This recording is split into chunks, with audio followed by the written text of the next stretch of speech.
Welcome to the Marshall Pruett Podcast, presented by Cooper Tires and supported this month of May by my friends at Bell Racing Helmets USA. Guest is Tino Belli, IndyCar's head of aerodynamic development, who, before he took that post a few years ago, was better known as an elite IndyCar race car engineer, and also before that was known as an elite race car designer. Aerodynamics being Tino's specialty, but race car design as a whole also being part of his repertoire. Hey, there's a big word to start off in the morning here. Wanted to speak with Tino in particular, noting that the new 2018 Universal Aero Kit was something that had his hands all over it. IndyCar's competition president Jay Fry said, hey, want to do something better, something prettier, something that does work much better with the eye, but also takes some downforce away, hopefully makes the racing a little bit better.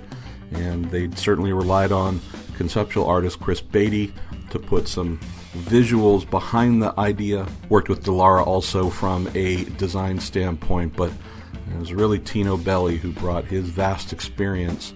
But we're talking about a very heavy influence from Tino Belli, drawing from his design experience, aero experience, to make this UAK18 really shine. And also in our conversation, something I've been wanting to speak with Tino about for some time, got his history growing up in the UK.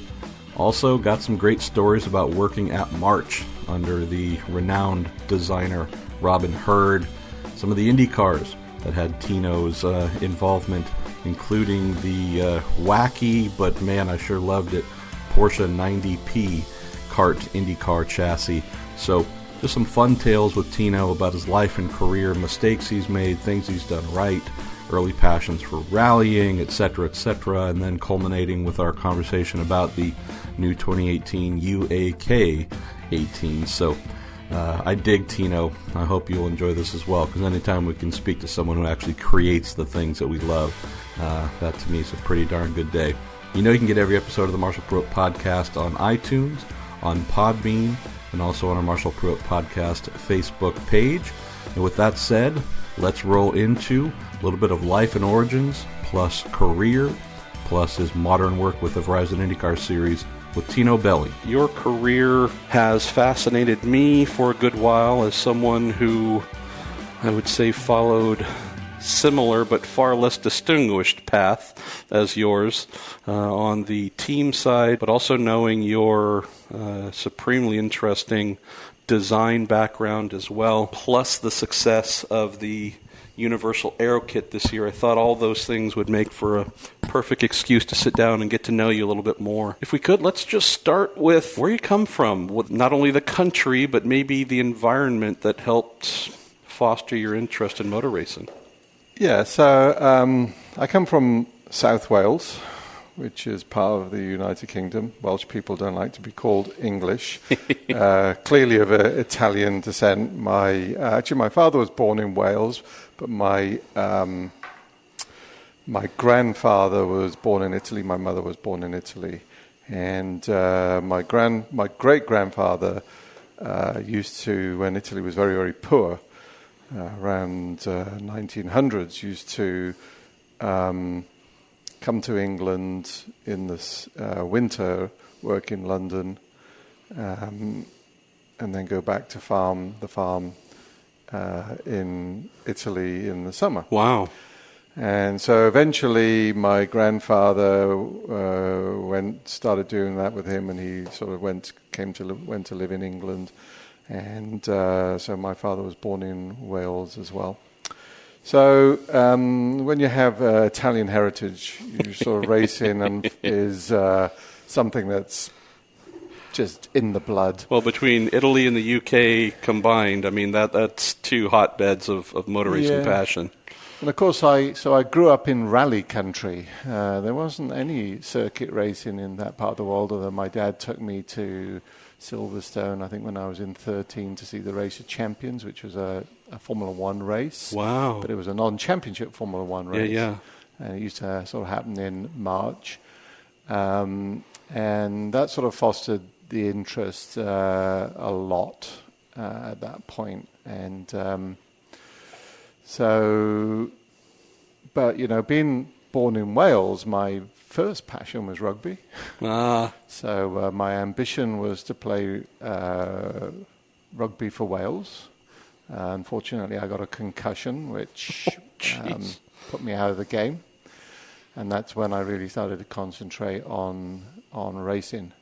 At that time, when I went to university, from my point of view, it was fairly obvious which one I was going to go to. It was Imperial College London, because that's where ground effects was invented by Colin Chapman and his guys. And I grew up sort of following Formula One in that era when ground effects was with Mario Andretti was the big thing. Hence aeronautical engineering at Imperial College London. But my rallying roots were still there. And at that point in my life, rallying was more affordable than circuit racing. So I used to road rally in the UK. So I used to do... What were you... road rallying. But I mean, in what car?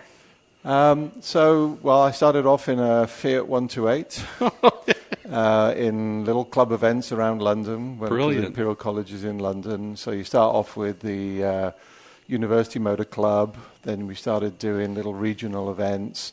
A friend of mine had a Vauxhall Chevette, which was... He didn't have the Group B version, which was the hot rally car at that period. Oh, brilliant. But, we used to work on it and make the cooking pot 1300cc motor as good as we could. And it's quite interesting because that actually sort of led into my introduction to professional motor racing. So...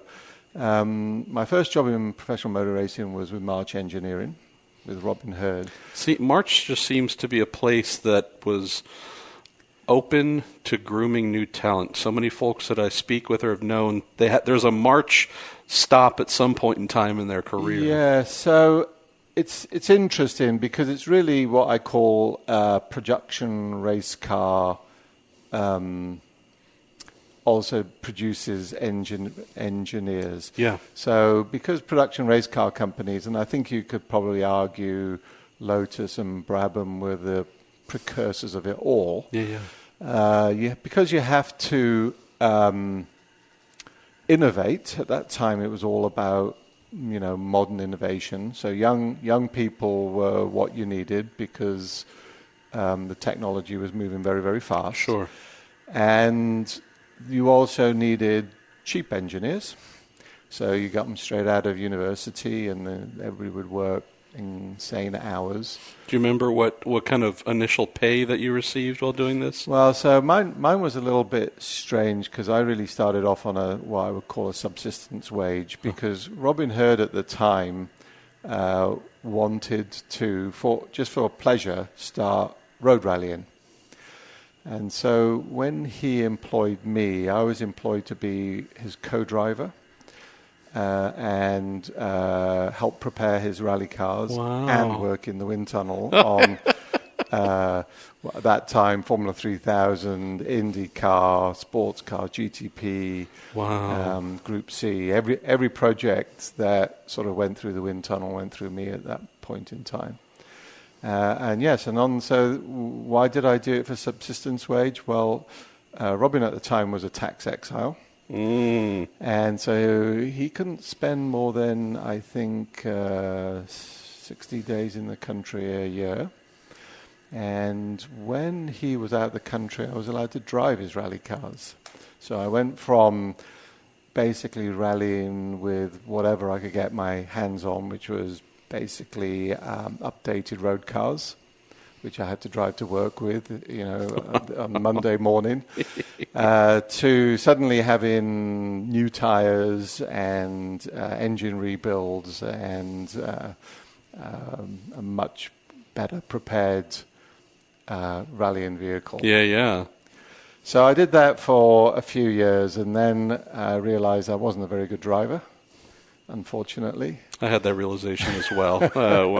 When my dreams of retiring as a Formula One world champion, I got those out of the way very early. So I realized I wasn't as good a driver as I hoped I would be, and that it was probably better to concentrate on the side that maybe I was a little bit better. Some people probably question it, which was, the engineering, the aerodynamics, and latterly to move into the team type structure. So I started March engineering in 1984.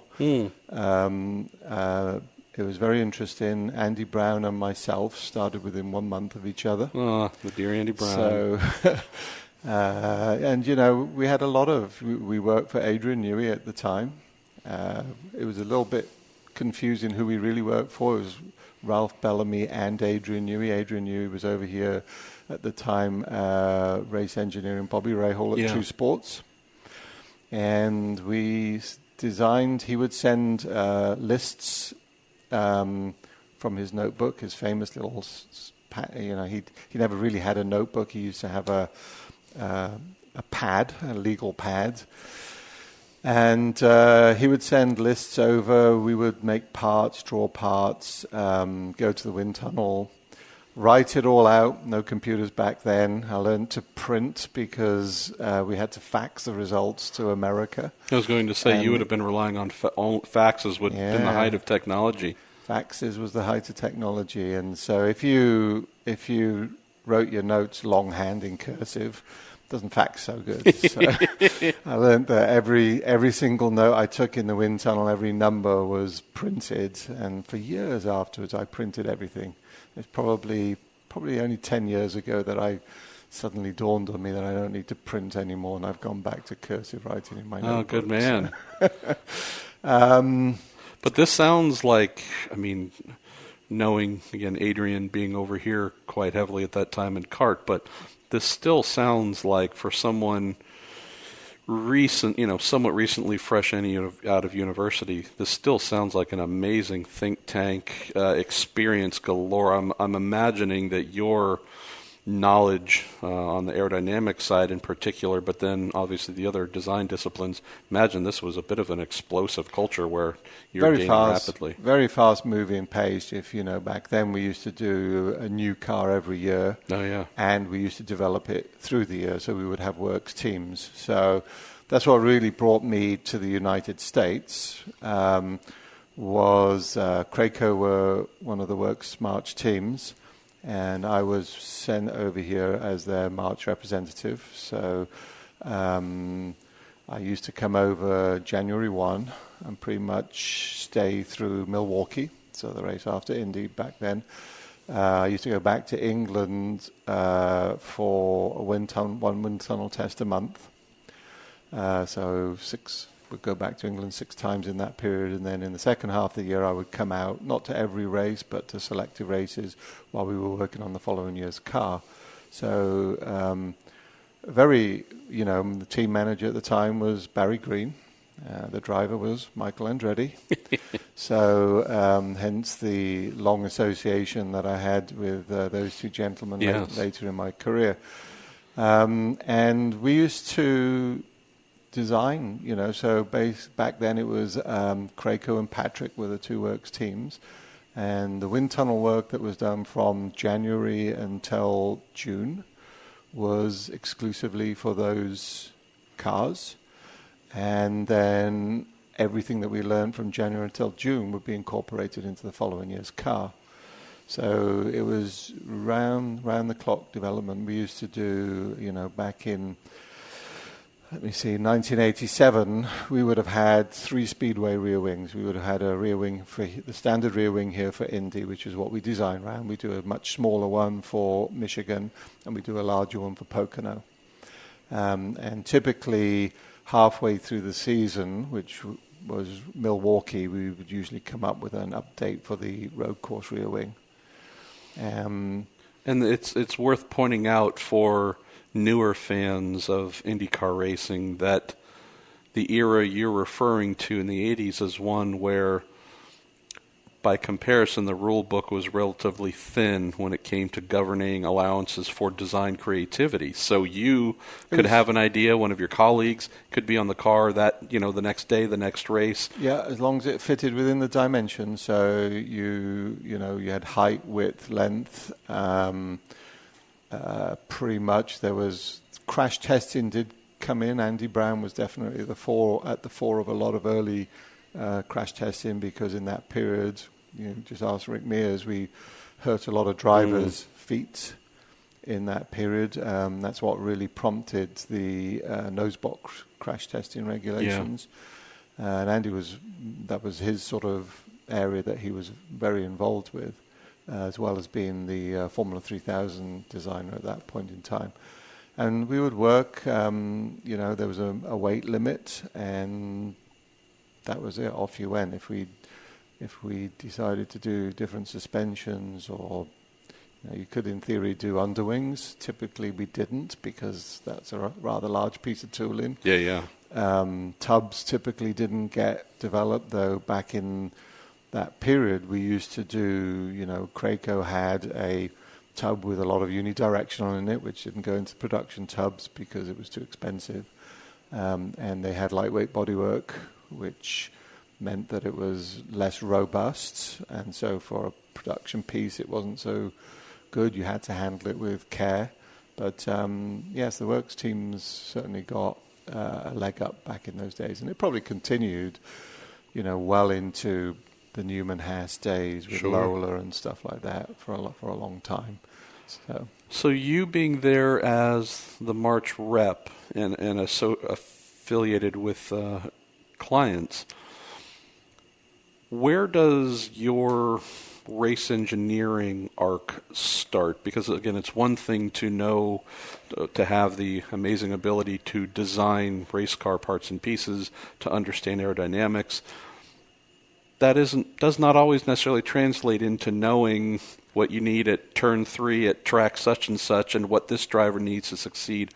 Where does that part of your career start to jump off? That came quite a bit later. So in those early days at Craco, Peter Gibbons was the race engineer. I'd known him because Patrick had sent him to March in 1984, and he'd worked on the design of the car. So you had to have a good all-round understanding. But in those early days, I was much more into the aerodynamics, composite design. Carbon fiber was just coming through on rear wings, and when we first designed a carbon fiber rear wing, it sort of ended up more heavy than an aluminum one, which was rather bad news. And so when I was at Craco, we designed a full carbon fiber rear wing. It was actually manufactured here in Indianapolis, even though Craco were based out of Los Angeles at the time. And it was hugely interesting. Carbon fiber was so new back then. And carbon fiber was so new at the time that, we were moving in leaps and bounds. And it allowed us to, their interest was really there because it allowed us to make more slender wings. Sure. So it opened up a whole new aerodynamic window with carbon fiber. You can only bend aluminum so much before it surrenders. Yeah, we had a classic example later on in 1989 when I moved on to the March-Porsche program. I can't wait to talk about that, by the way. So we designed a very, very slender rear wing, and it's fine in the wind tunnel because at the time we were machining them in aluminum. And the target was to have this wing for Milwaukee. And we just couldn't make the tooling in time. Downside of carbon fiber is that it takes longer to go from shape to a real part. So you have to make a lot of tooling to make the part. And we weren't going to make the Milwaukee race, so we fabricated one with steel spars and things like that. And we did take it. We took that one to Milwaukee, and I remember to this day, Theo Fabi tried it, and he went out and he went really fast right away, and then slowed down, and he came in, and we were talking, and he said, well, that wing was really good for the first 2 laps, and then it was no good anymore. And it was bent. the wing on the back of the car had deformed, and it was completely bent and not raceable. Just showing you that how carbon fiber opened up a lot of areas in aerodynamics, which up to that point had been a bit of a no-no. You know, aluminum, it's hard to form the three-dimensional shapes, especially if you're going to try and produce a lot of them. So yes, that probably leads us into the Porsche IndyCar era. So where on your March career arc are you at this point? Lead designer, again, knowing that they're producing a variety of machines, not just Indy cars, but where were you, I guess, career-wise with them at this point when the Porsche program came in-house? So Gordon Kopeck was really the lead designer or the technical director, I suppose we might call him now, on the Porsche project. I led the R&D/wind tunnel side, so they were sort of lumped in together pretty much at that point in time. We were probably 6 or 8 designers who would do all the wind tunnel testing and all the track side of it and everything like that. Wow. So I don't know how many people share this opinion, but I thought the 89 March-Porsche and the 90 cars were gorgeous. I just thought that they were visually, aesthetically stunning. In 89, the liveries on both certainly helped as well. Mm-hmm. You had some beautiful colors to the shapes. Yeah. Aerodynamically, this is also an era where we had multiple chassis. What's the mindset back then? And maybe this is just couching it around, we're in a different era today, but what was the mindset back then, knowing that whether you had a Lola to go up against or a Penske or whatever other chassis, how adventurous is your mindset aerodynamically, trying to be creative to beat the other models? How just pure do you stick to what wind tunnel models are telling you? I'm curious how you approach that. It certainly was a no holds barred period in time. So Porsche and all the engine guys, they were developing fast. But, new transmissions every year, new monocoques, new underwings, new everything was pretty much. 89 was a little bit constrained because of the time. But it certainly was nothing carried over from the 88C into the 89P that I remember, other than, even the axles and the wheel nuts and the wheels.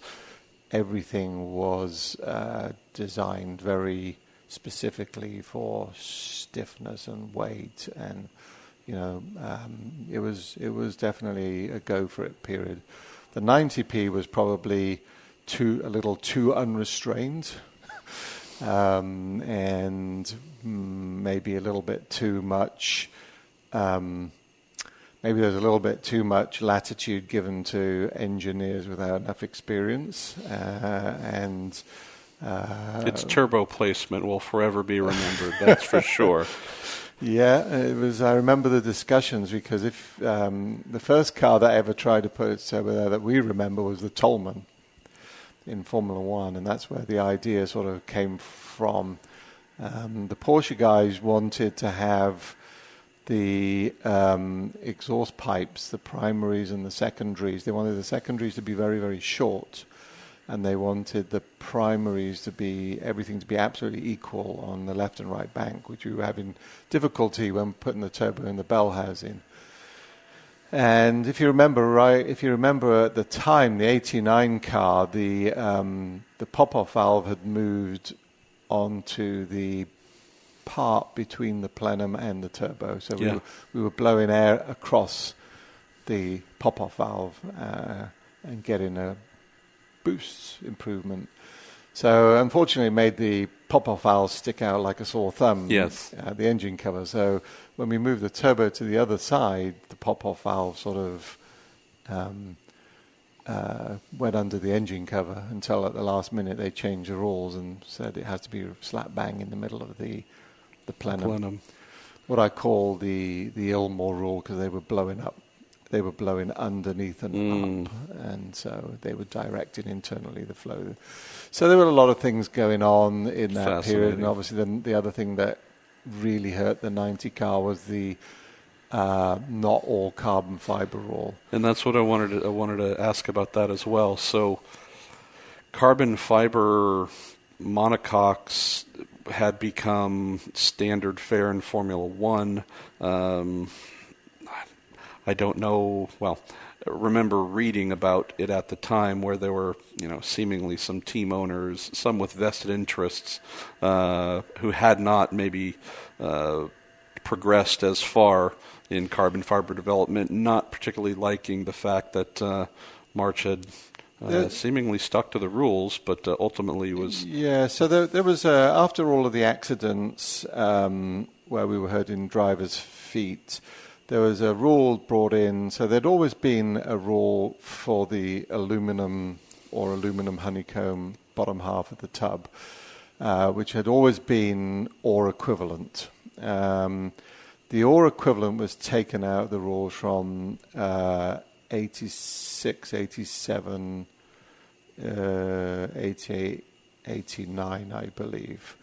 But it was always, and it was quite specific that there was no equivalent for that period in time. But for 90, the ore equivalent rule was coming back in. So we worked very closely with Cranfield and Kirk Russell of CART. So, basically in 89 we approached Kirk and said, hey, we want to do an all-carbon fiber car for next year. How do we prove the ore equivalent? In Cranfield being a impact testing facility. Correct, in England, who at the time was doing, I'm not sure if there were any other European impact facilities that were doing racing stuff at that point in time. So we went to Cranfield and we said, hey, so well, what are you worried about? And says, well, we're worried about the second impact. So you spin, you hit the car in the nose, you make carbon fiber such it's the same, but now you hit the nose a second time. And if you have metal there, there's something still there. The fact that it's sharp and jagged and cuts badly is one thing, but as you know, with carbon fiber, it tends to turn to powder and it disappears. Yeah. So we went to Cranfield and we said, hey, CART are worried about this second impact problem. So we developed with them a second impact crash. So up until that point, there was only a single impact. And so we introduced the second impact. We sort of bowed to their knowledge. We said, hey, can you come up with what you think are the appropriate forces and loads and speeds and things like that? And actually we introduced head impact criteria at that point. So we actually, from the G-forces, started to calculate the loads going into the driver's head. Wow. At Cranfield's suggestion. And all of those rules were brought in for 1990, the dual impact. In fact, they are very similar rules to this day. The loads have gone up, but it's essentially the same rules to this day. And so we passed all of the requirements. Kirk came to England. I remember he stayed at my house. We drove up to Cranfield in my Super 7, which he fondly remembers. Nice. Which is quite a long way to go in such a small car. And we did the dual impact, and everybody was happy. So we marched, no pun intended, we progressed with an all-carbon fiber car. So as you can imagine, the advantage of carbon fiber is that you don't have to have basically straight lines. And so we sculptured the shape of the bottom of the car and made some shapes for the fuel cell. So we narrowed the bottom and raised the fuel cell had very wide backs. Truly optimized.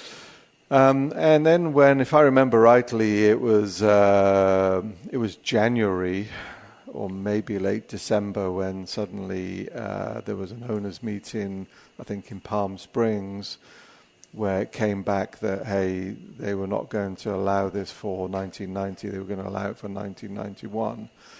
As you can imagine, we were well down the road. It was pretty disastrous for us at the time. The car ended up having solid aluminum skins, not even aluminum honeycomb on, so weight was an issue with the car all year. The other probable downside to that car was, when they changed the pop-off valve position, I think it hurt the power a fair amount. Yeah. I'd ask the Porsche guys for sure on that one. But weight was a big issue with that car all year.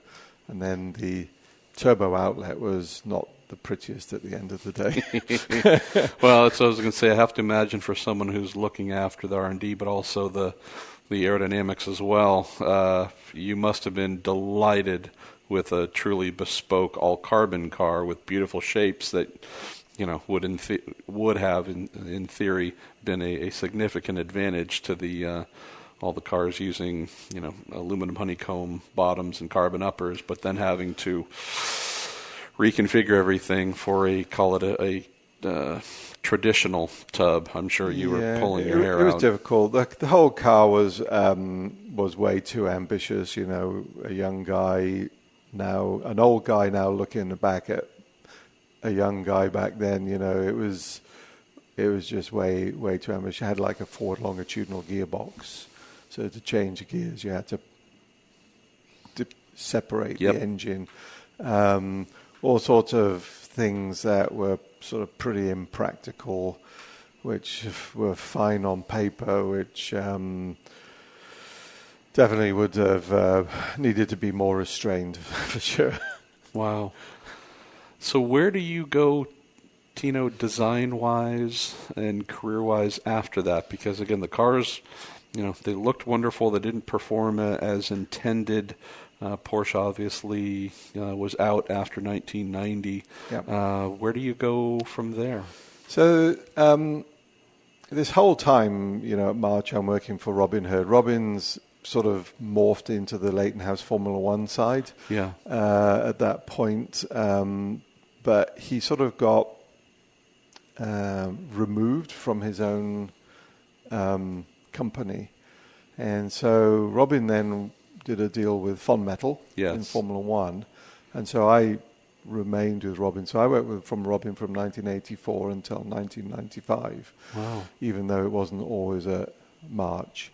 And he taught me a lot. Great, really, really super guy. Really sensible engineer, but also a lot of good life lessons. And so we did the Fond Metal Formula One car in 1991, which then morphed into the LaRousse Formula One car for 92, 93, 94. Started with the Lamborghini engine, ended up with the HB engine. So the Fond Metal was very, very tight on money. We were going through pre-qualifying at that I was going to say that this... it's not as if I can't recall a time where March as a constructor was ever just overburdened with money, but you definitely were moving into a situation where the Fond Metal team, an Italian road car wheel manufacturer, while a successful business, might not be producing the same financial benefits as a Ferrari or a McLaren at that time. Yeah, so we inherited the Orcella. So we didn't have time. The project started in November, and we had to have a car on the grid. I think the first race might have been Phoenix in 91. 91. So we had to use the tooling for the tub. So we used the tooling for the tub. We did new bodywork for it. We bought a transmission from X-Track, which I think had been the one that the Moneytron. Yes, Jean-Pierre Van Rossum. Transmission that had never been paid for. So we had to take all sorts of shortcuts. It was a Brian Hart V8, Cosworth V8 engine. We had to take all sorts of shortcuts just to try and be there. At that point, Formula One, I think there were 30 cars going for 26 spots. So there were 8 of us in pre-qualifying. One of them being Arrows. Yeah. And I think the other one was the BMS Scuderia Italia. So pre-qualifying was really quite difficult. I'm trying to think of 91. Would that have been the maybe Coloni? 92 was Coloni Subaru might have been there a little bit. Or I might be blending 90 and 90. I think there was a Coloni there. But yes, my memory's not so good. And was this Fawn Metal? Was this the? I always remember, and again, I could be off. It could have been 90 or 91. But the chassis designation FA1L, which I remember reading in Autosport. No, I think that one was the Sergio Rinlin one the year afterwards. I just always remember that because I think Nigel Roebuck might have written, did anyone not stand back and look at, I guess it failed to qualify for the first race, and Nigel, I think, had noticed, well, it was named the FA1L, which if you stand back looks like fail. But maybe that was Sergio's car. Well, this must have been... I think ours was the Fomet 1. Oh, there we go. This must have been an interesting time for you, Tino, knowing that you're probably having to do... You're not able to do everything you want to do, I'm sure, but you're still having to produce a functional Formula One car that can hopefully make it through pre-qualifying. I mean, what limitations, other than just pure finances, but what kind of limitations were you facing? Well, the Fomet one, the Fond Metal, often we didn't make it through pre-qualifying. So it certainly got much better towards the end of the season once I think we put Gabriele Tarquini in the car and we started to make it through pre-qualifying a bit more. But, there was no development on the car at all. But what left the paper at the beginning of the season is what you ended the end of the season with. So pretty much as soon as the season started, everything went into the following year's car. But, we're talking about a group of 7 people. We drew and manufactured all of the parts, and we sent them to Italy. Subcontracted the manufacturing. But every single part, it was a new concept. So when we've been doing things through March, the concept of the company then was draw and manufacture in-house. And it creates all sorts of issues. You need a lot of management to do that. And when you need things done in a hurry, and back then it was hard to really know how much things cost because people had to add up the hours to try and work it all out. And we had to do this project really on the money. Yeah, there was no kitty there if we didn't get it right. So we found that just drawing every single part, and this was all done with pen and paper. We didn't have any CAD. CAD was available back then. We couldn't afford it. We did it all with pencil and paper, and we subcontracted everything. Les McTaggart was actually the project manager. Wow. And so it kept very good financial control. We got like an invoice for everything. We knew how much everything cost. So we would put things out for quotation, and we would take supplier ideas back and maybe how to reduce costs. It was quite an experience in production manufacturing for me. And then we carried that on through the LaRue. So the LaRue thing was more successful. Certainly we pretty much got through pre-qualifying every event that we went to if we didn't have an issue. So pre-qualifying is this exciting thing where Friday morning, I think it's like 8 till 10 or something. Yeah, track is cold, mist, 7 till 9, and we were cleaning the track. And so you had to be on track in like the last, basically you had to be the last car running. And so, in those days we used to have a lot more issues with cars. There wasn't as much ways of proving them out before you got to the racetrack. Reliability wasn't so good. So that used to be the first part, the management part of the weekend was to get through pre-qualifying, be that last car on track. If we were still running at the end, I think we pretty much got through pre-qualifying every attempt. But the effort it took, the amount of energy it took out of you to go through that, like the first practice almost didn't exist after that. You pretty much went into the qualifying straight from there because you were just exhausted. I remember just from getting through that pre-qualifying. I've spoken with Perry McCarthy about his travails with the Andrea Moda trying to get in. Spoken with Stefan Johansson about a couple of different pre-qualifying scenarios he was in, and they all just describe how fraught a thing it was, because again, it's completely the least optimal conditions to run a race car. Early, cold, like I said, track might be whatever it is, damp, and you have a batch of cars, some of them good, many of them not, all fighting for track position. Many of the pre-qualifiers, depending on the year, were not on Goodyears, which was the dominant tire of the time. They would be on Pirellis.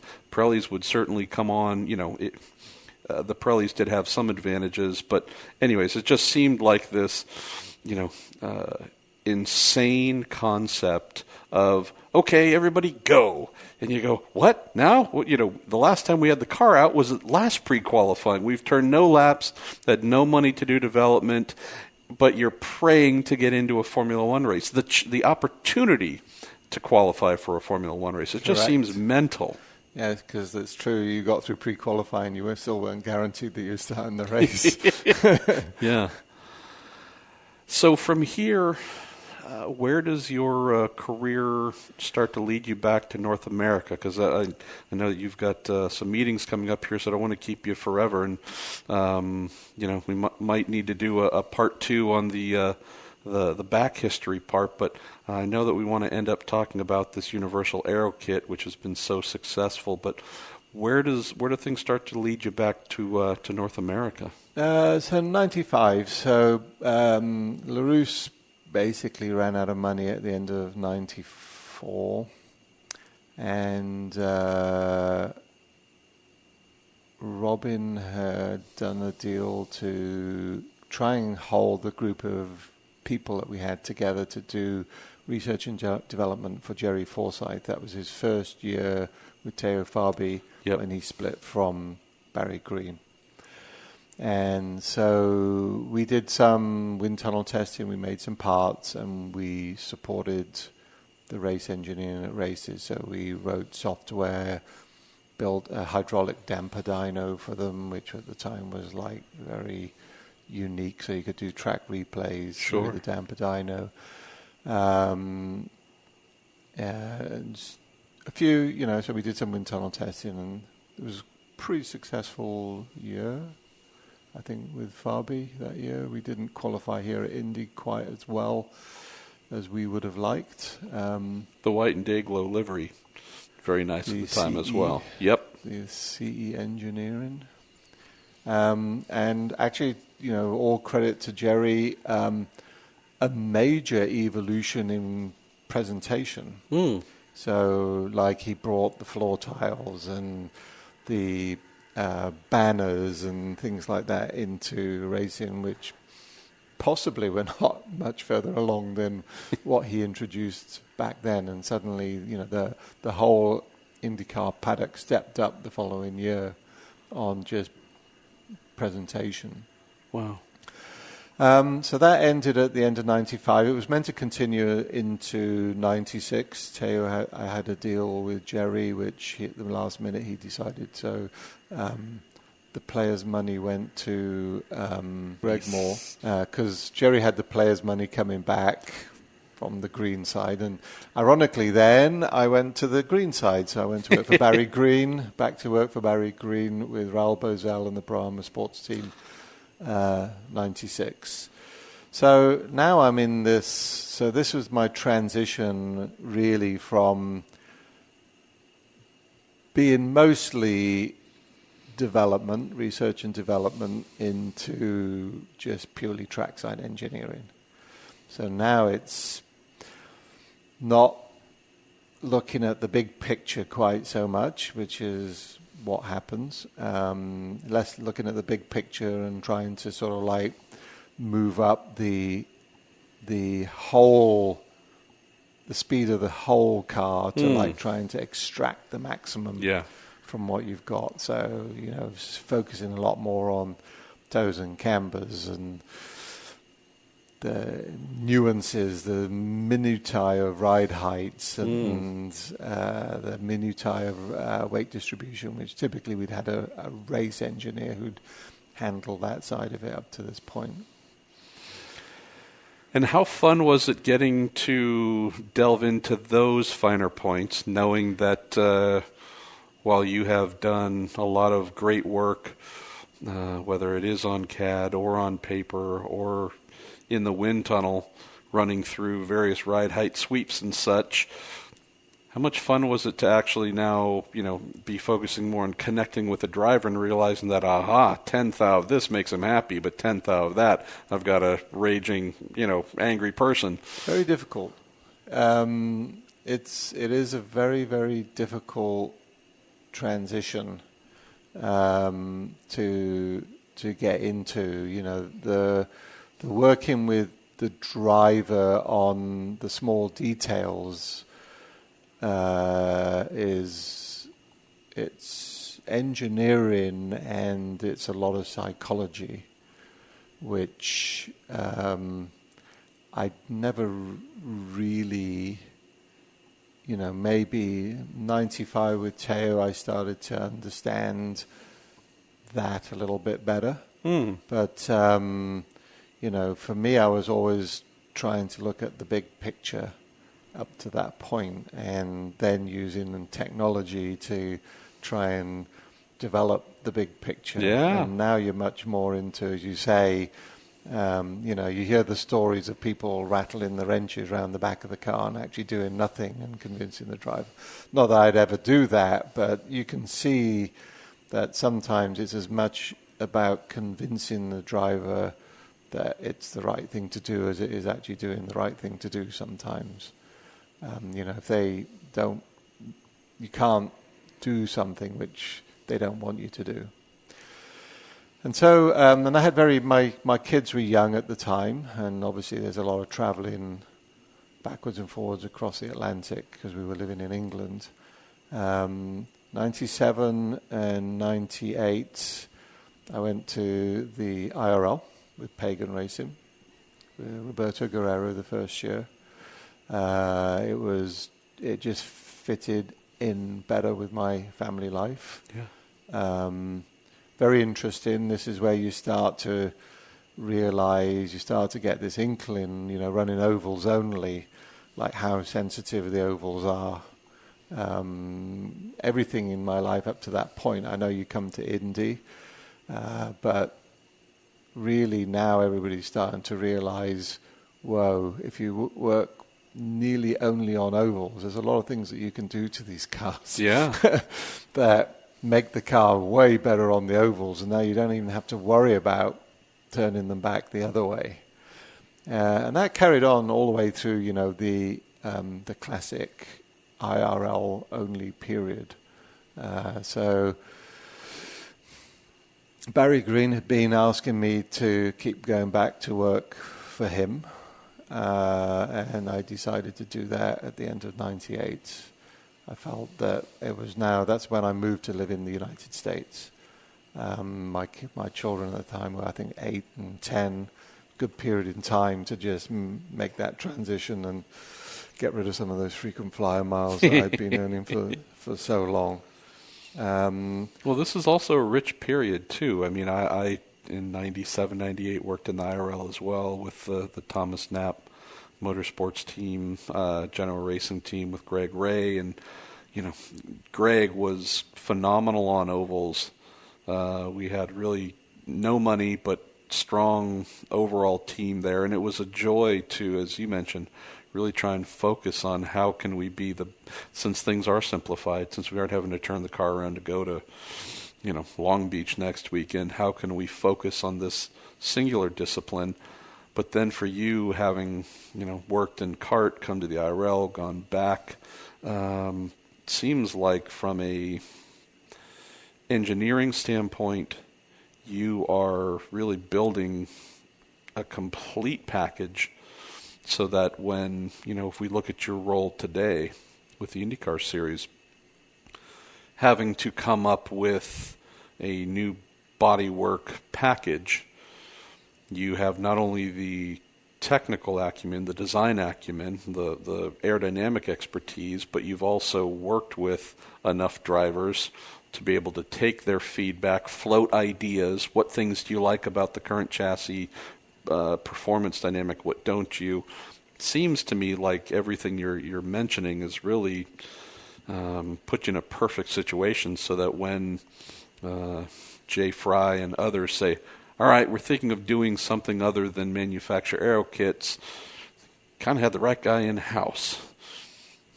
Yeah, I hope so. Because obviously on the IndyCar side, I was brought in for the manufacture Aerokits to sort of help police, because there was a lot of the way the rules have been written for the Aerokits, which I think go back to prior to 2012.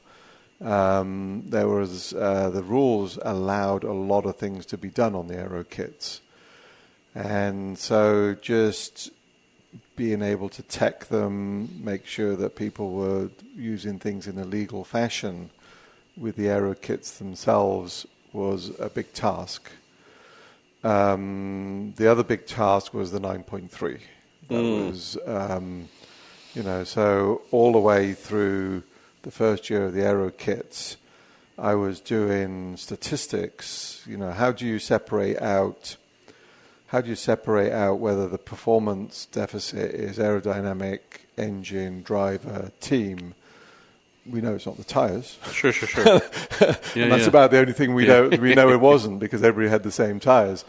So we couldn't. So through that first year, 2015, so 2014 I came on board late April 2014. 2015 was pretty much bringing myself up to speed, trying to, early on it was very clear that the amount of downforce that the Aerokits, I'm talking about May, while we were here in May. Yeah. I'm looking at these rules and asking the manufacturers for some information, and I'm like just about ready to poop my pants about how much downforce these things are going to produce. Wow. Now, think about that, because we all think that they produced a hell of a lot of downforce as they were. To begin, just the stock they were Aurora. that was nothing compared with where they were at that point in time. And so, we had to tug them back massively, and we're talking about, less than 1 year before they're going to implement these kits. I remember listening to Tim Cindric recount the story of, I think, the first Chevy Aerokit test Penske did, and I don't remember the exact month, but at Iowa. And I believe stopping the test prematurely because suspension components, ferrous metal suspension components that were straight at the start of the test were no longer straight and were starting to bend, and they didn't surrender, thankfully, but were complaining heavily that this might be beyond our original design tolerance because there's so much downforce piled on. And there were a number of suspension reinforcements that were done for the Aerokit car. So, the DW12 parts were reinforced to take these loads. And so, at the time, for me, a very difficult period, because the Aerokit agreement, I believe, is a contract with the Aerokit manufacturers who'd signed up to do it. So as a contract, like on the rule book, we can change rules as we see fit. But when you have the contract with the manufacturers, you have to have an agreement. Of course. And of course, trying to get agreement when they spend a lot of money. At that point, up to 3 years, they didn't want to change anything. And but the loads were just going to be way beyond anything that we could have managed to carry through. It was still very difficult to carry through on the loads that they ended up developing. But so that first year, there'd been, my first example was the hole in the floor, which had been introduced for the 5-degree nose up. So we wanted to make the backflip speed much faster. It seemed to be something that maybe wasn't anticipated on the original DW12. And a test had happened in Fontana, I think in January before I arrived, and it was deemed undrivable. So the first thing that Will got me to look at was to see if I could try and work out what went wrong at that test and whether we could try and test it here, which we did. We managed to test it here because we really felt that we needed to get that backflip speed. So that's the nose flipping over to go backwards. That backflip speed up, because it was actually not as good as it had been on the last iteration of the IR3. And so I went through it all and devised a test, and if I remember rightly, it was Marco. I think we had 2 cars because we would always use one Chevy and one Honda test, and so I think the other one was a Ganassi car, probably Canaan, because I think they were a Chevy team at the time. Can't quite remember. And we came here, and so I devised the settings, the aero settings that go on the car based off the Fontana test. And actually, the hole in the floor was almost transparent, like the drivers didn't even know it was there. There was a little bit of head buffeting coming up to speed.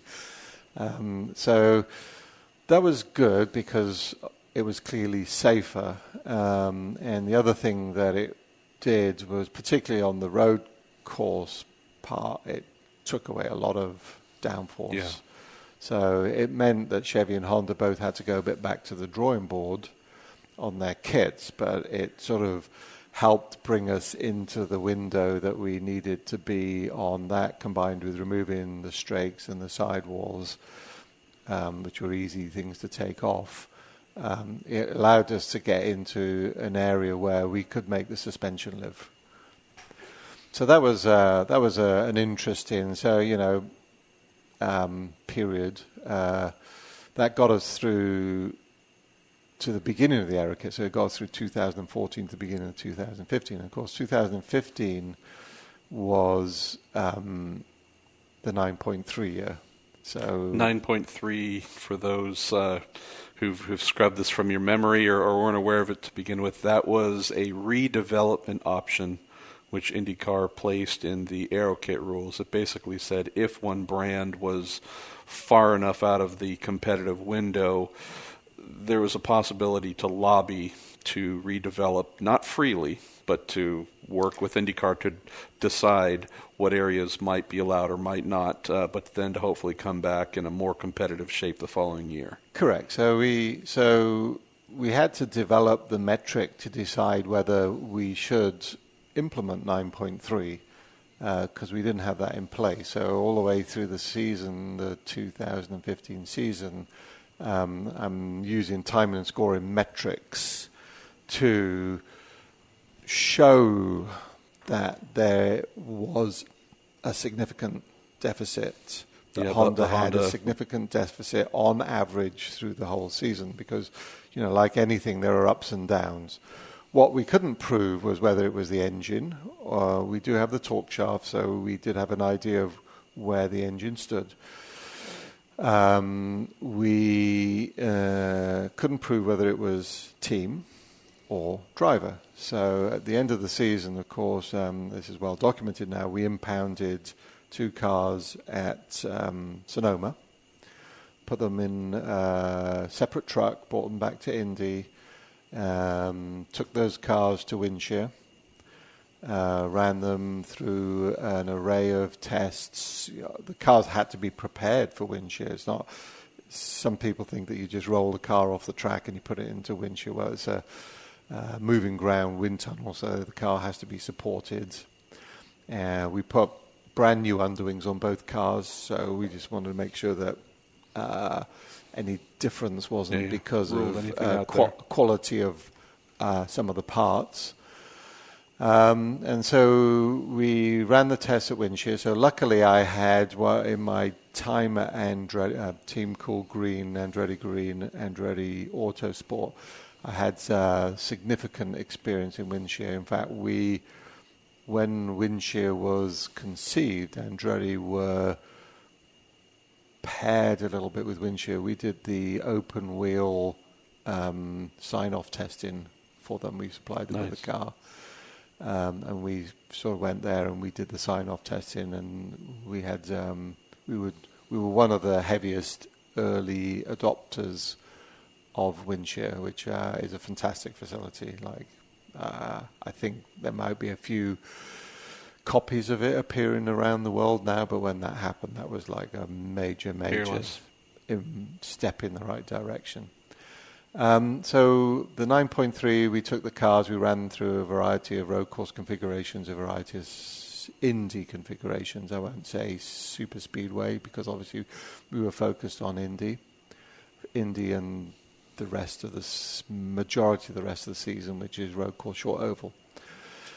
And then we had to report to Honda that we were going to let them do the 9.3 on the road course, but we weren't going to let them do it on the super speedway, which was again quite difficult for them to accept. Because I'm sure there's some happy phone calls back and forth to HPD. It hard for them to accept because they had been significantly slower here than the Chevys in 2015. But we didn't. All the way through 16 and 17, they were never allowed to update the shape of their Aerokit other than what they were allowed to do under 9.2 for 2016, which was three development boxes. Yeah. So again, my wind tunnel testing sort of came through there because with the help of Rocket, who was fantastic in preparing all of the cars. Beloved, crazy Kevin Blanche, absolutely. He was so precise on everything that we did to get ready for that wind tunnel test. The wind tunnel test ran like clockwork because of his preparation. Oh. You want someone who's exacting like that in absolutely. position. You know, Windshear is it's an unforgiving place. If you have a part that comes loose or breaks off, or it's worse than having a crash on a road course. There's been some fairly major damage done to that facility and cars in that facility from poor preparation. It's not a bill you want to have to try and slide in front of your boss to sign off on. Absolutely not. And the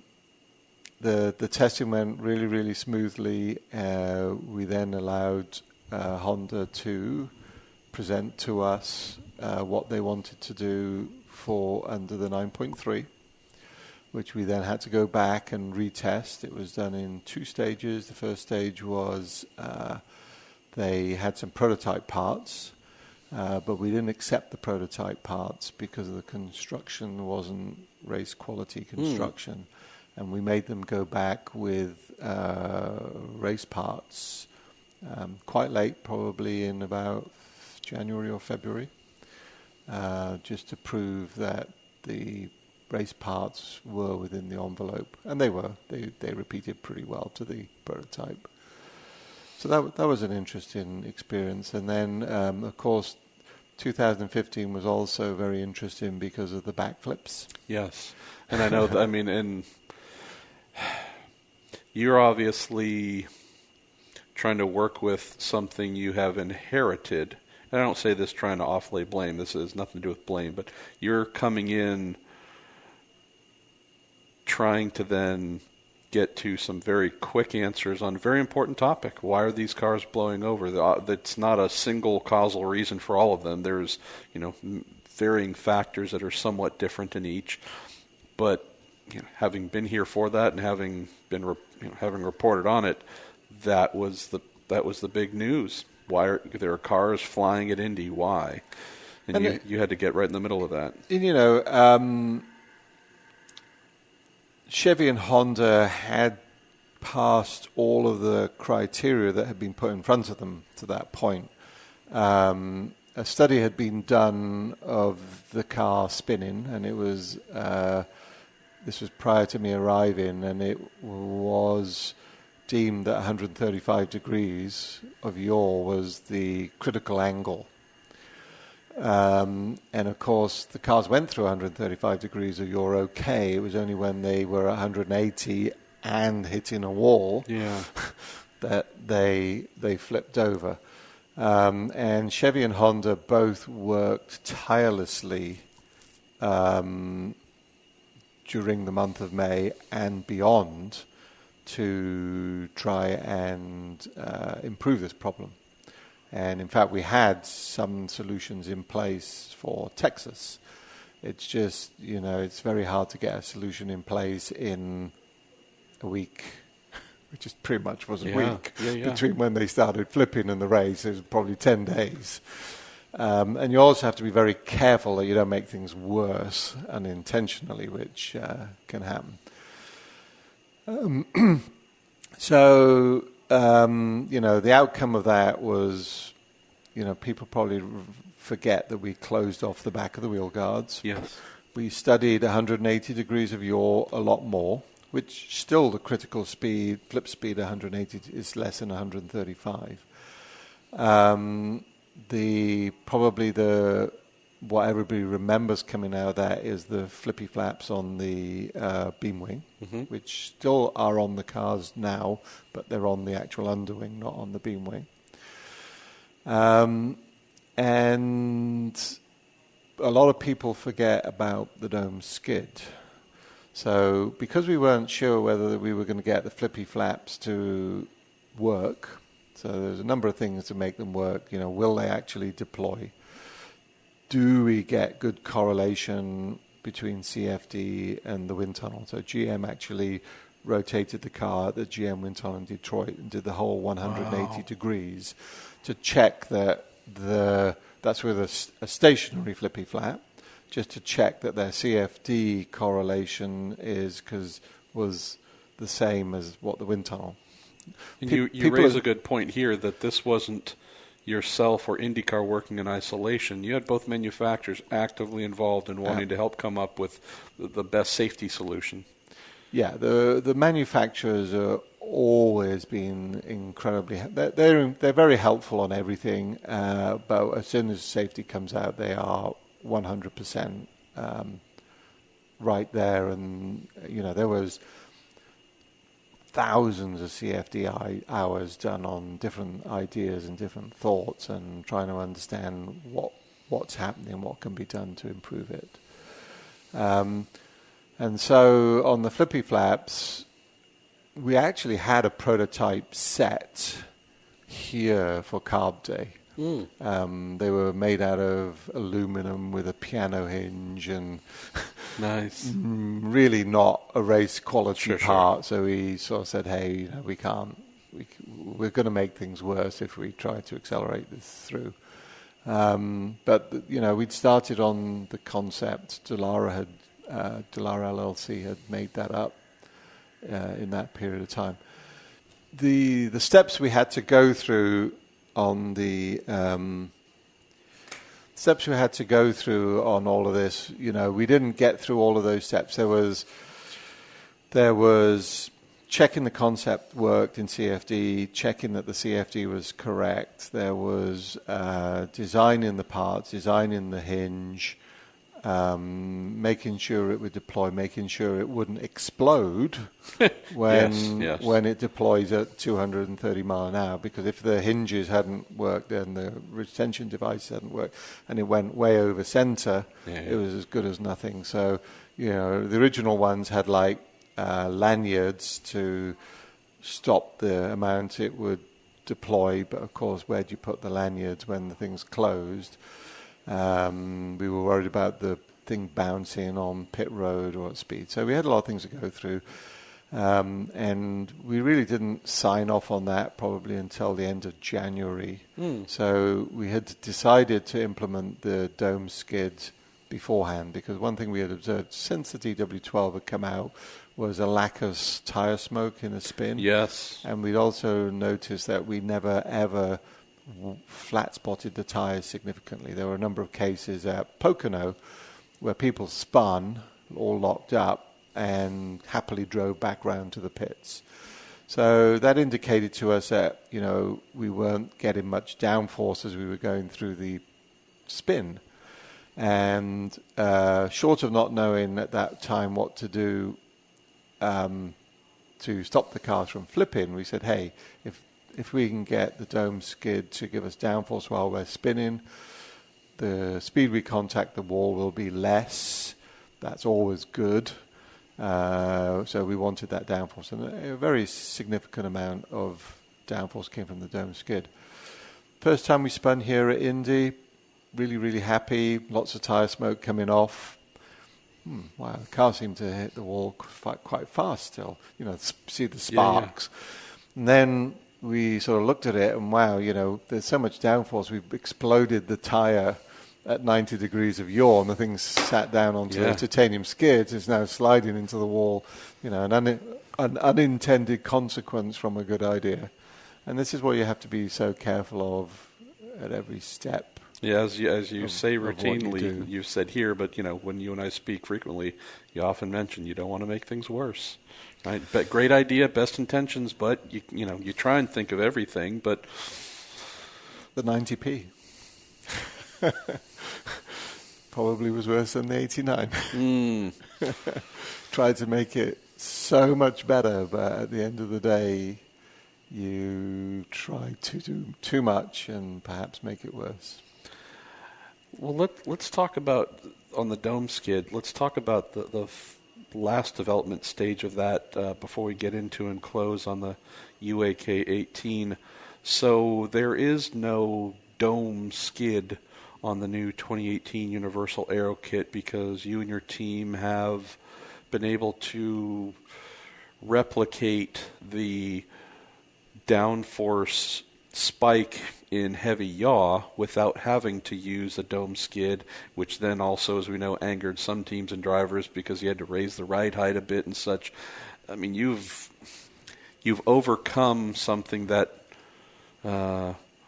not every team enjoyed bolting onto the bottom of the car, but it seems like, you know, this is another area of advancement that I think IndyCar, you know, should definitely be proud of. Yeah, so when we wrote the guidelines were that, so we check 5 degrees of nose up, which isn't really a spin. It's a running over a transmission part like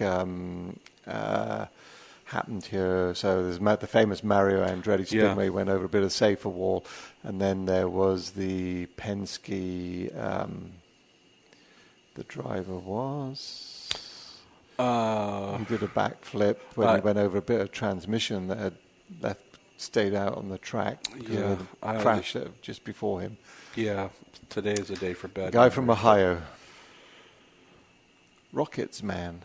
Oh... I know. You can fill in the blank here. Yeah, I apologize. I'm sorry. So then we do 90 degrees of yaw, which is really where the dome skid first came in on the IR3, I think 2007. Dario got nudged sideways on a restart, maybe by Scott Dixon, and then he flew over the top because at 90 degrees, the car, at those speeds, the car could flip over. We do 135 degrees of yaw, and we do 180 degrees of yaw. The dome skid really works best at the 90 degree. It really doesn't help much at 135 or 180 because the air that goes under the dome skid creates a lot of downforce. The criteria we put on the UAK 18 was that the flip over speed must be as good as the worst of the Chevy or the Honda Aerokits, because neither of them flipped over with the dome skid. The downforce, we didn't want all that downforce that the dome skid gave us because we burst the tires. It's like too much. And we go from and then you sit the car on the deck and it slides if you burst the tire. So we wanted the tires to stay inflated. So we helped achieve those. It wasn't solely. We have the lateral bumps on the edges of the underwings to act like a dome skid at the edge of the underwing, which gave us two benefits. One, it helped downforce. We wanted more downforce from the underneath of the car. Yeah. And the other one is it has the advantage that the upstream dome, the upstream lateral bump, now also gives the correct turning moment. So the dome skid acting on just almost right under the center of gravity doesn't really help you on turning moment. It just pushes the car down into the deck. So the lateral bump push the car down a little bit, but gives you the turning moment. So, and so we believe we haven't had the spin yet. I will not sleep properly until we have that first spin for that possible unintended consequence. But we've done everything I think that we can in our power to try and design this car to meet or exceed what we had on track last year in terms of safety. So looking at what we have had so far, heading into the Indy 500 with the UAK 18, the physical appeal, right? The beauty of the bodywork definitely stands out. As I've said to far too many people, this is the first time in many years where I actually want to look at an Indy car because it's pleasing to the eye.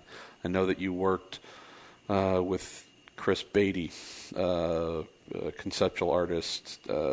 Know that Jay Fry's told me you, him, many others, Bill Pappas, saw it and printed out a lot of photos of a variety of Indy cars throughout the years to identify, I like this, looks good, I like this, can we incorporate this?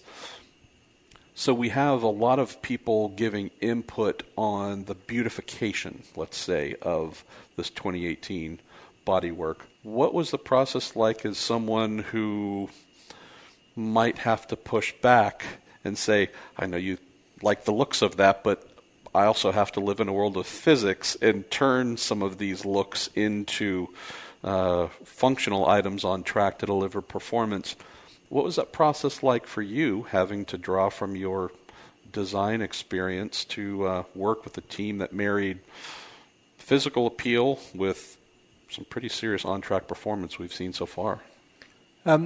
So, credit to Jay and Bill. When they came in, they wanted to do the low engine cover, the radiators forward, remove the wheel guards. We did some tests at Mid-Ohio where we sort of proved that the wheel guards, and then we went on to repeat those tests at Phoenix, that the wheel guards were creating this wide wake, which was not beneficial.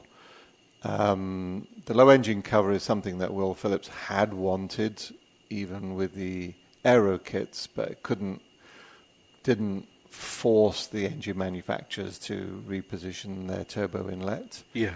I think it's something that everybody's always liked or thinks is synonymous with Indy cars, is low and sleek.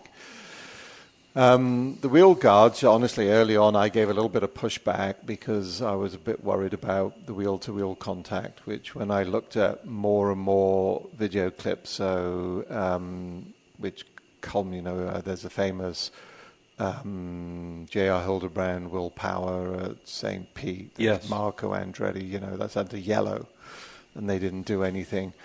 Well, you can even go on further. They didn't really do anything with Briscoe at Fontana, and then finish off with Scott Dixon's incident here last year where when he touched the wheel guard, it was out of camera frame in one frame. So if the frame rate's like 35 frames a second or whatever it is, the things are just doing nothing, and then they're creating, we all could see the debris field. I think it was the Indy GP one year when they're flying up in the air. And as we know, things flying up in the air is bad. So when we wrote the specification, they were gone. We did keep them as a possibility for just the speedways if we needed them for the 180 spin stability. And so we then moved on, and we worked very hard on the Indy car, the Indy 500 car. As you can imagine, that's probably the most difficult one. Sure. It's the one we have the most specifications for. And, the first few wind tunnel tests, or the first wind tunnel test was, we got it very luckily. In fact, we had way too much downforce. So we had too much drag, but we had way too much downforce. So after that, it was shedding downforce, really, which is easy for someone like me, who's, if you've spent half your life trying to make downforce, you'll find that, your hit rate gets to about maybe, 1 in 20. So now I'm getting 9 in 20 hit rate to kill the downforce off. So it was like the opposite to what I've been trying to do all my life. I was actually trying to make it worse, which from a style point of view was nice because it was quite easy to achieve. The difficult part for Indy was getting the drag down. At one point we were considering 1.5 boost for qualifying, just to try and get the speed. We were struggling that much with the drag, and with a lot of diligent work with Chris trying to do the styling. He's taking little angles and changing things cosmetically. We're doing a really, really good job. And then we're sort of pushing on the wings, the wings, trying to sort of get out. The initial thing, you got to remember, Dallara had spent 30 years trying to work within boxes. And so they're designing things parallel and perpendicular, and I'm saying, no, we need to taper it. We need to, if you went to a Lamborghini showroom or a Ferrari showroom, you don't want to see a Lada. Yeah, you don't want a Volvo look, you don't want a we know what a Volvo looks like. A big, and so you got to pay a lot of attention to where the light will go. You don't want like little wiggles in the light lines and things like that, which are, I think, very standard automotive styling, but they're not used to the automotive styling side of it. So you'll notice that wings, the front wing end plates are all tapered back towards the wheels. We got the swept back wing on the Speedway back front wing. That wasn't really done because it's significantly better. It adds some complication. So now when you change the wing angle, the back tips go up and down a lot, which made the design of the end plates more complicated. But it was a good challenge for those guys. They worked their way around it, and the rear wing, the span, we tweaked the span a little bit wider. And surprisingly, those wing tips work really, really well. They just make the wing think it is a larger span wing, just like on your 747s or 767s or wherever they are these days. And I'm not sure whether our interview here is going to come out before or after, but you've kindly helped me with a story tentatively titled, "It is an actual wing," about the rear wing. It isn't just a cosmetic. It isn't just a weird-looking boomerang that they stuck on there for aesthetics. It is an actual wing. Yeah, it's an actual wing. It's, the cars, the engineers and the drivers, they're going to have a different set of challenges to other years around here. But hey, that's half the fun of being an engineer, is to adapt to new challenges. That's why we're meant to come to Indy, not because it's easy, but in essence, the challenge is now one of a lack of options by comparison to the Aerokits, where you had a trillion things you could bolt on and off, do asymmetrical side pods and rear wheel guard, winglets on, off. I mean, there were so many things you could play with, and now essentially a narrower set of options, and who can master that better than the others. So still a challenge. And you've heard there's a new challenge out there with temperature. Yep. So, if the temperature of the air closer to the ground is a lot hotter, and it changes with cloud cover and things like that. more quickly, you know. So as you get a nice sunny day, the air close to the ground, which is the underwing, it loses downforce at a faster rate than your ambient temperature. And so the engineers have got to adapt to these configurations. I think, you know, Scott at the GP quite rightly pointed that out. The super speedway car will be a little less. We've managed to transfer less percentage from wing to underwing than we managed to achieve on the road course car. But it's still there. They still have more underwing, and the car might be a bit more temperature sensitive. So if it's qualifying's a hot day, it's going to make their life difficult. And the people who are using their springs and dampers and toes and cambers better will come to the fore if that's the case. Not going to have the same amount of aero options as last year to save or mask any shortcomings on the mechanical compliance side. Well, let's close, Tino, talking about, I don't know, sense of, whether it's sense of pride or appreciation. I mean, I think you and I are similar in the fact that so much of what we do or have done in our careers has been, you know, whether it's behind the scenes, not something that's done for bright lights and spotlights and that kind of stuff.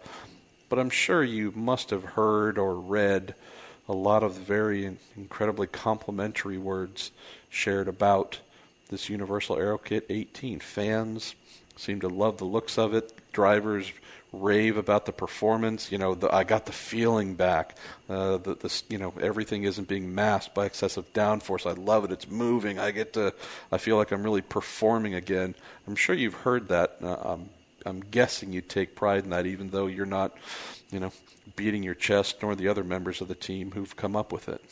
Yeah, you know, I think a lot of people who write comments to your articles and go on forums and things like that think that we don't take any notice of what they're saying, but, you know, we do. We read, obviously I'm not sure you can say we read all of them, but we read a lot of them. You'd have to hate yourself if you read all of them. I read the comments. Bill reads the comments. I know I'm pretty sure Jay reads the comments too.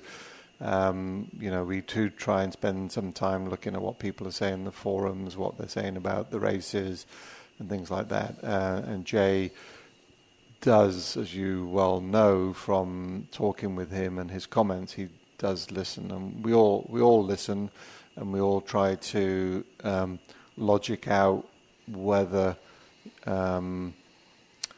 you know, whether it's what people are saying is reasonable or unreasonable or achievable or the correct way to go and things like that. So on this kit so far, man, it is absolutely, it's almost been too good. Yeah, like it's sort of wondering where are the negative comments on it. You take the Formula E, for example, which is very interesting. Yeah. Type of a design. You got either it's sort of like 50-50. People love it or they hate it. And with this car, it's sort of difficult to find many negative comments. And you know, there are certain areas where it possibly does deserve a little bit of negative comment. But overall, it's really positive, and I think we're going in a good direction, and we just need to try and keep that momentum going. We can always make it better. Don't make it worse. We'll try not to. So one thing we've learned today, boys and girls, don't make it worse. I managed to do that before, so. Tino, thank you so much for your time, brother. This is really, really enjoyable. Thank you. And that was Tino Belli joining us here in the Marshall Pruett Podcast, presented by Cooper Tires and supported this month by Bell Racing Helmets USA. I hope that Tino's stories and also just his enjoyable character and also his willingness to share some insights about all the things that did work and didn't work presented some sort of fun or value here as we head into the Indy 500. All right. As always, I'm Marshall Pruett. This is the Marshall Pruett Podcast. Thank you for listening.